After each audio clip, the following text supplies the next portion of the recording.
I think entrepreneurship is the future of journalism. I think now that anybody can create a media site and have it reach the whole world without needing to spend money on printing presses and broadcast towers and all these kinds of really expensive equipment, I think that opens up the opportunity for really anybody to build new sites, build new applications and products that reach a really large audience, which used to be like what journalists did in big companies, but now it opens up the field to a lot of smaller companies to come along and try new things. To take the leap to doing a startup, I think you need to be pretty open to different ideas, and I think probably the most important thing too is to do something that you really care about and are passionate about, because this is something that's going to be your focus. You should wake up thinking about it, you should be falling asleep thinking about it. The people who are kind of creative and finding links between unrelated things, I think it's important to be a self-starter, obviously, to kind of not be somebody who's waiting for people to tell them what to do, but be willing to jump into doing anything. Because really, you might have to, write blog posts or do code or figure out which journalist to talk to get PR or whatever it is. Like, you have to kind of be willing to do anything when you're doing a startup. I was fortunate enough before starting Storify to do a fellowship at Stanford, actually the night fellowship for journalists. So I think, having a place where you can experiment and try things outside of a big media company can definitely be helpful, and that's where I can see things like this CUNY program in entrepreneurial journalism helping a lot to give people kind of freedom to explore things and not be tied to any legacy organization or structure in a company. So I think that's really critical to give people a start with doing something new.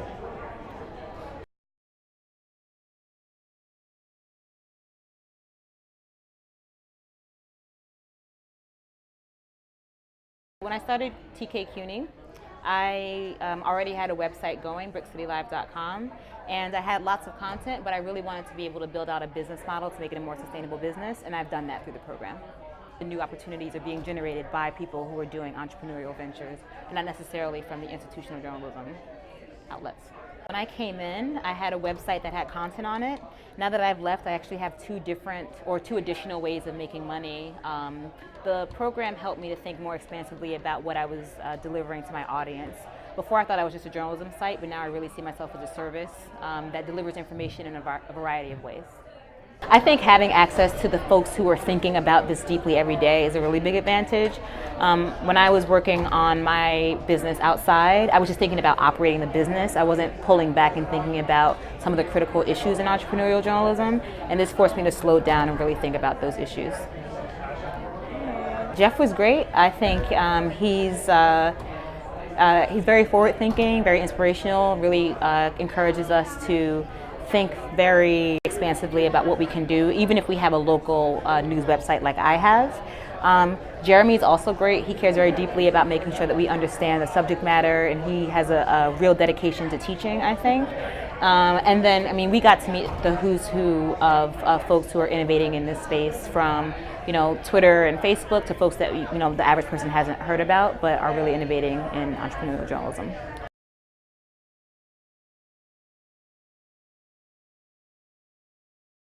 Und wenn du nicht jeden Tag dran bleibst, dann verstehst du, wenn du jetzt zum Beispiel das erste Mal was über die Ukraine lesen würdest, wirst du nicht richtig verstehen, was dort los ist. Und diese Lücke soll es ein bisschen schließen.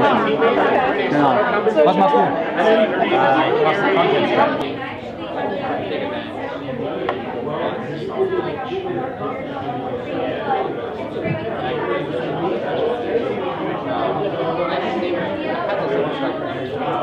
Hi, I'm Christian Fehrenbach. I'm Sarah Sugar.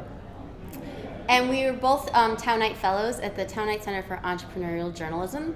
This is my fourth semester at the CUNY Graduate School of Journalism. I got my master's here the first 3 semesters, and it was a great experience for me to stay and do the fellowship, because I really learned about the business side of journalism, opposed to just learning how to tell a story the first 3 semesters. I was part of the 4-month program here as well. I was a German fellow, and for me, I think the biggest advantage, apart from all the great people we met and all the great people we were put in contact with, was that we were actually encouraged to do our own business. I think in Germany there's nothing comparable to that, because in Germany you're being taught how to pitch yourself to other media companies, whereas here we were being encouraged to become the media company. And so that was basically it. And it's also great because Jeff and Jeremy are the yin and yang of journalism. And you are always going to get two sides of the coin. Great alliteration. That's it. 2 thumbs up for Town. We're done.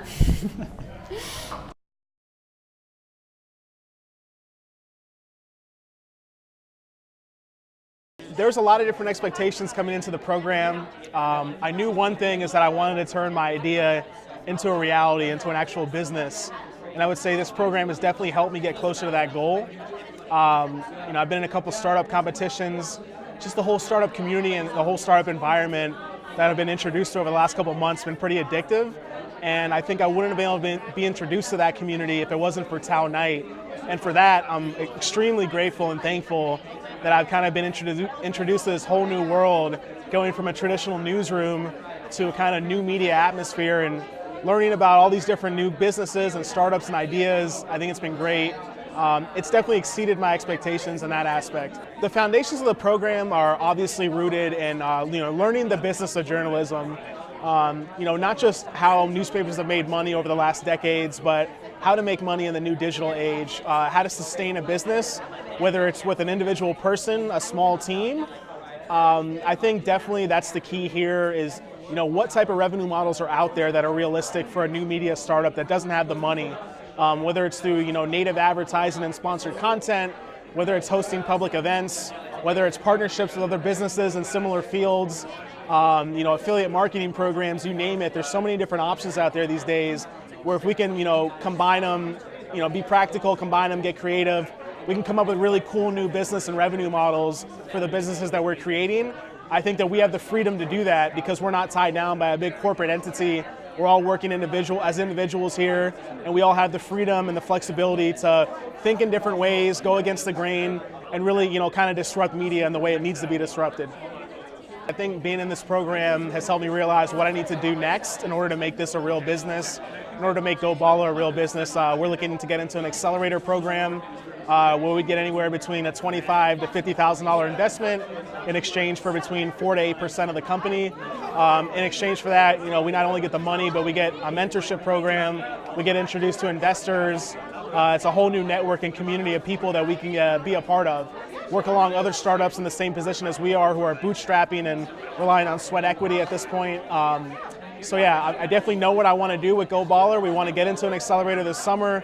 We want to launch our beta app and then hopefully get additional investment afterwards, maybe apply for a big accelerator, something like Y Combinator, Techstars here in New York City, where we can finally have the traction to prove that we're ready for the big time and the big stage and making this, like I said, a reality.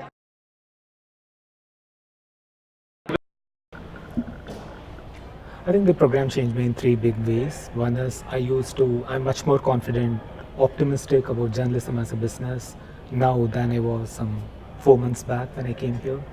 And the second would be I used to think that journalism needs some kind of philanthropy or impact investing to survive. Now I think for-profit model will work perfectly fine with journalism.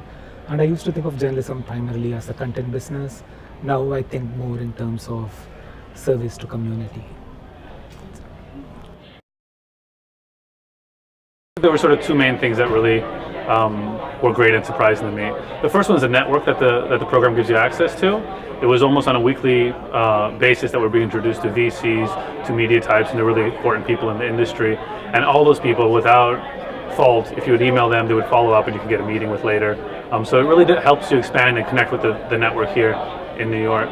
I think the other really important element that kind of blew me away is were specifically Jeff's lectures, and we're just the idea of challenging your whole concept of what news is, how we produce it, and what our responsibility is as journalists in creating it. For me, and this is maybe just talking about my own skill set, the biggest advancement that I have made is really being methodical about launching a company, is measuring as many things as you can, and it's really testing a lot of the assumptions that you come into a project with. I think so often I would launch projects because I was passionate about them or I really wanted them to succeed, and then I would be met with failure. This program really taught me how to figure out what the assumptions are based around a project and then the test as I go along the way to try to avoid some of those pitfalls.